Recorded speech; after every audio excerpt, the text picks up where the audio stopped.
దంతేవాడ జిల్లాలో పోలీసులకు పెను ప్రమాదం తప్పింది. అరన్పూర్ పిఎస్ పరిధిలోని అటవీ ప్రాంతంలో పోలీసు బలగాలను టార్గెట్ చేస్తూ 2 ఐఈడీ బాంబులను మావోయిస్టులు అమర్చారు. ఐఈడీ బాంబులను గుర్తించిన భద్రతా బలగాలు వాటిని నిర్వీర్యం చేశారు.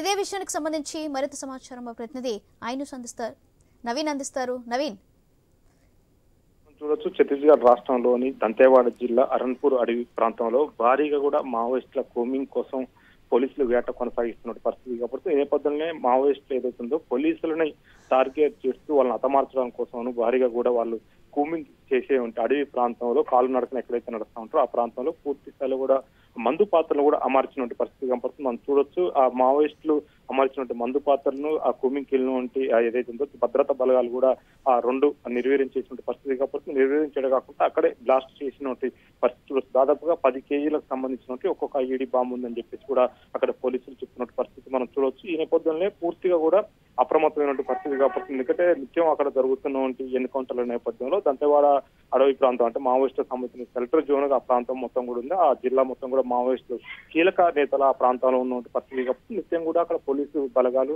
భారీ కూమింగ్ కొనసాగిస్తున్నారు. అయితే పోలీసు బలగాలను టార్గెట్ చేస్తూ ఎట్టి పరిస్థితుల్లో అడవిలోకి వస్తారు కాబట్టి అడవిలోకి వచ్చినప్పుడు ఎదురు కాల్పులలో మావోయిస్టులు ఎక్కువ నష్టపోతున్నారు. అయితే ఎదురు కాల్పులకు ముందు వాళ్ళని బ్లాస్ట్ చేసే విధంగా పూర్తి స్థాయిలో కూడా మావోయిస్టులకు సంబంధించి పూర్తి స్థాయిలో వాళ్ళ ఒక టెక్నిక్ ఉపయోగిస్తున్న పరిస్థితి పడుతుంది. భారీగా కూడా అడవి ప్రాంతంలో, దట్టమైన అడవి ప్రాంతంలో కాలు నరకనే కాకుండా ఇతర అడవి ప్రాంతంలో, అడవి ఉన్నటువంటి ప్రాంతంలో గోతులు తుమ్మి భారీ ఎత్తున కూడా మందు పాత్రలు కూడా అమర్చినటువంటి పరిస్థితి మనం చూడవచ్చు. ఈ నేపథ్యంలోనే మావోయిస్టులకు సంబంధించి టార్గెట్ ఏదైతే పోలీసులు ఉన్నారో ఈ నేపథ్యంలో పూర్తి స్థాయిలో కూడా వాళ్ళు కూడా బాంబు స్క్వాడ్ కూడా తీసుకెళ్తున్న పరిస్థితి కాబట్టి కూమింగ్ వెళ్ళినప్పుడు ఖచ్చితంగా పోలీసులతో పాటు వాళ్ళకు ఒక బాంబ్ స్క్వాడ్ టీం కూడా ఉంటుంది. ఆ టీమే ముందు వెళ్తున్న పరిస్థితి మనం చూడొచ్చు. బాంబ్ స్క్వాడ్ మొత్తం కూడా ముందు వెళ్తూ బాంబులు ఏమైనా అమర్చుతారా ఏంటనే పూర్తి స్థాయిలో కూడా వాళ్ళు క్షుణ్ణంగా పరిశీలిస్తున్న నేపథ్యంలో ఒక ప్రాంతంలో దాదాపుగా 2 ఐఈడీ బాంబులు ఉన్నారు. భారీ ఎత్తున కూడా బాంబులు ఉన్నాయని చెప్పేసి కూడా పోలీసు కనుగొనడంతో పూర్తి స్థాయిలో తీసి అక్కడి నుంచి అక్కడ నిర్వీర్యం చేశారు. అక్కడే బ్లాస్ట్ చేసినటువంటి పరిస్థితి కాబట్టి భారీ ప్రమాదం తప్పిందని చెప్పుకోవచ్చు. భద్రతా బలగాలకు సంబంధించి దాదాపుగా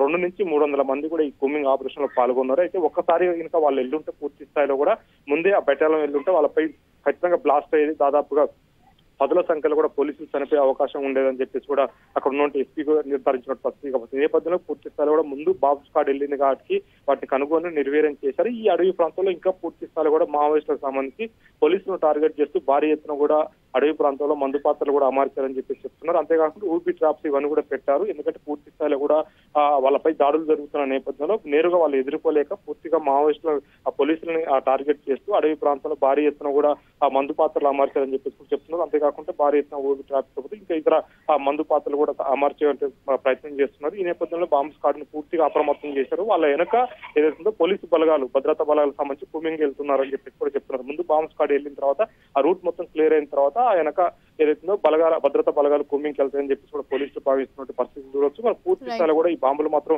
నిర్వీర్యం చేశారు. భారీ ప్రమాదం తప్పిందని చెప్పుకోవచ్చు పోలీసులకు. ఎందుకంటే పూర్తి స్థాయిలో కూడా ఎలాంటి ఇబ్బందులు లేకుండా, ఎలాంటి నష్టం, ప్రాణ నష్టం జరగకుండా బాంబులను అయితే నిర్వీర్యం చేసినట్టు పరిస్థితి చూడొచ్చు. మనం పూర్తి స్థాయిలో కూడా మావోయిస్టులను టార్గెట్ చేస్తూ రోజులో కూమింగ్ కొనసాగుతుంది కాబట్టి డే అండ్ నైట్ అంటే రాత్రిపూట కూడా పోలీసులు సంబంధించినట్టు భద్రతా బలగాలు మొత్తం కూడా అడవిలో ఉంటున్న నేపథ్యంలో పూర్తి స్థాయిలో కూడా అప్రమత్తంగా ఉన్నాం. ఎక్కడ కూడా ఎలాంటి ఇబ్బంది లేకుండా పూర్తిగా వాళ్ళ ఒక బాంబ్ స్క్వాడ్ తో పాటు డాగ్స్ సంబంధించిన డాగులు కూడా వాళ్ళ అడవిల ప్రాంతంలో తీసుకెళ్తున్నాం అని కూడా చెప్తున్నారు. ఎందుకంటే పూర్తి స్థాయిలో కూడా వెపన్స్ పట్టుకునే ఆ మావోయిస్టుల వేరువేత కాదు, పూర్తి స్థాయిలో అన్ని సామాగ్రి ఉండాలని చెప్పేసి బాంబ్ స్క్వాడ్ తో పాటు ఇటు ఏదైతే ఉందో పూర్తి స్థాయిలో కూడా డాగ్ స్క్వాడ్ కూడా వచ్చినట్టు పరిస్థితి కాబట్టి పూర్తిగా భద్రతా బలగాలతో పాటు ఇవన్నీ కూడా అప్రమత్తం చేశామని చెప్పేసి అక్కడ పోలీసులు చెప్తున్నట్టు పరిస్థితి మనం చూడొచ్చు.